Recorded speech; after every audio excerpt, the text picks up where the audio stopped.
بسم اللہ الرحمن الرحیم۔ حضرت سہل بن سعد ساعدی رضی اللہ تعالیٰ عنہ روایت کرتے ہیں کہ ایک شخص رسول اللہ صلی اللہ علیہ وسلم کے سامنے سے گزرے تو آپ صلی اللہ علیہ وسلم نے اپنے پاس بیٹھے ہوئے آدمی سے پوچھا، تمہاری اس شخص کے بارے میں کیا رائے ہے؟ انہوں نے عرض کیا، معزز لوگوں میں سے ہے، اللہ تعالیٰ کی قسم اس قابل ہے کہ اگر کہیں نکاح کا پیغام دے تو قبول کیا جائے، اور کسی کی سفارش کرے تو سفارش قبول کی جائے۔ آپ صلی اللہ علیہ وسلم یہ سن کر خاموش ہو گئے۔ اس کے بعد ایک اور صحابی سامنے سے گزرے۔ آپ صلی اللہ علیہ وسلم نے اس آدمی سے پوچھا، تمہاری اس شخص کے بارے میں کیا رائے ہے؟ اس آدمی نے عرض کیا، یا رسول اللہ صلی اللہ علیہ وسلم، ایک مسلمان فقیر ہے، اگر کہیں نکاح کا پیغام دے تو قبول نہ کیا جائے، کسی کی سفارش کرے تو قبول نہ کی جائے، اور اگر بات کرے تو اس کی بات بھی نہ سنی جائے۔ آپ صلی اللہ علیہ وسلم نے ارشاد فرمایا، اگر پہلے شخص جیسوں سے ساری دنیا بھر جائے تو بھی ان سب سے یہ شخص بہتر ہے۔ کیا ہوا پورا قصہ؟ اللہ کے نبی صلی اللہ علیہ وسلم بیٹھے تھے اور ان کے سامنے سے ایک صحابی گئے تو اللہ کے نبی کے ساتھ جو صحابہ بیٹھے تھے، اللہ کے نبی نے ان سے پوچھا کہ اس کے بارے میں تمہاری کیا رائے ہے؟ تو بتایا کہ معزز آدمی ہے اور کہیں رشتہ بھیجے تو قبول کر لے، مالدار آدمی ہے، پیسے والا آدمی ہے، اور کسی کی سفارش کرے تو وہ بھی قبول ہو جائے۔ پھر ایک شخص گزرے وہاں سے تو اللہ کے نبی نے پوچھا کہ ان کے بارے میں آپ کی کیا رائے ہے؟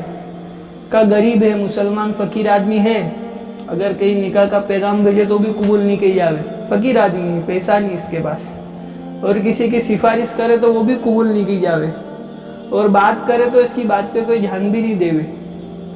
اس کے بعد اللہ کے نبی نے کیا فرمایا کہ جو پہلا شخص ہے نا، اس کے جیسوں سے پوری دنیا بھر جاوے، اور یہ تو بھی ان سب میں سب سے بہتر، یعنی پوری دنیا پہلے والے شخص جیسے بھر جاوے تو بھی ان میں سب سے بہتر یہ ہے جو دوسرے نمبر پہ جو غریب صحابی گئے نا، غریب آدمی، وہ بہتر ہے، اللہ کے نبی نے بتایا۔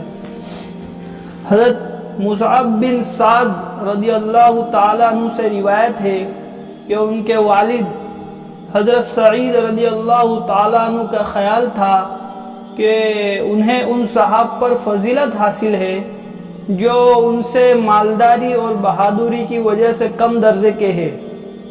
ان کے خیال کہ اسلام کی غرض سے نبی کریم صلی اللہ علیہ وسلم نے ارشاد فرمایا،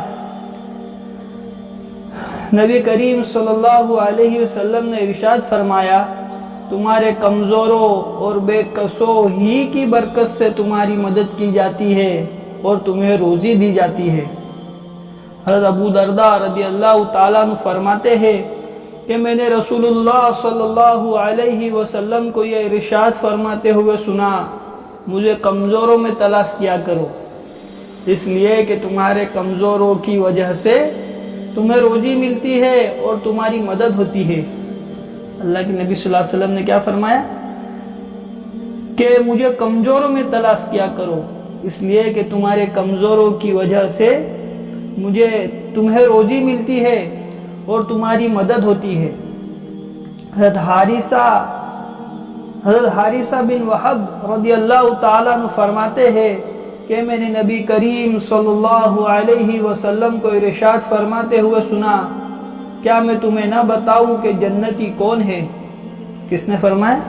ایک صحابی نے اللہ کے نبی کی بات نقل کی۔ حضرت حارثہ بن وہب فرماتے ہیں کہ میں نے نبی کریم صلی اللہ علیہ وسلم کو ارشاد فرماتے ہوئے سنا کہ کیا میں تمہیں یہ نہ بتاؤں کہ جنتی کون ہے؟ پھر آپ صلی اللہ علیہ وسلم نے خود ہی ارشاد فرمایا، ہر وہ شخص جو کمزور ہو، یعنی معاملہ اور برتاؤ میں سخت نہ ہو، کمزور ہونے کا دوسرا مطلب یہ بھی کہ اس کے اندر نرمی ہو، اچھے اخلاق ہو، معاملہ اور برتاؤ میں سخت نہ ہو، مزاج میں نرمی ہو، بلکہ سختی نہ ہو، بلکہ متواضع اور نرم طبیعت ہو، ہاں طبیعت میں نرمی ہو، لوگ بھی اسے کمزور سمجھتے ہو، اللہ تعالیٰ کے ساتھ اس کا تعلق ایسا ہو کہ اگر وہ کسی بات پر اللہ کی قسم کھا لے کہ فلاں بات یوں ہوں گی تو اللہ تعالیٰ اس کی قسم کی لاج رکھ کر اس کی بات کو پورا کر دے۔ مطلب کیا بتایا اللہ کے نبی صلی اللہ علیہ وسلم نے کہ کمزور کون سا کمزور ہونا چاہیے کہ اللہ تعالیٰ کے ساتھ اس کا تعلق ایسا ہونا چاہیے، یعنی جو تعلق مع اللہ ہوئے نا، اللہ کے ساتھ کا تعلق اس کا بہت اچھا ہونا چاہیے، اس میں سب باتیں آ گئی کہ وہ نیک بھی ہو، فرما بردار بھی ہو، اللہ کے حکموں کو اپنی زندگی میں لانے والا ہو، سب باتیں آ گئی۔ ایسا آدمی ہوگا تبھی تو اللہ اس کی قسم کی لاج رکھیں گے نا۔ کیا لکھا ہے یہاں پر؟ اگر وہ کسی بات پر اللہ کی قسم کھا لے کہ فلاں بات یوں ہوں گی، اللہ کی قسم کھا کے کہہ دے کہ یہ بات ایسی ہوگی، تو اللہ تعالیٰ اس کی اس قسم کی لاج رکھ کر اس کی بات کو ضرور پورا کر دے۔ اور کیا میں تمہیں نہ بتاؤں دوزخی کون ہے؟ اللہ کے نبی صلی اللہ علیہ وسلم نے دوزخی کون ہے وہ بھی بتایا۔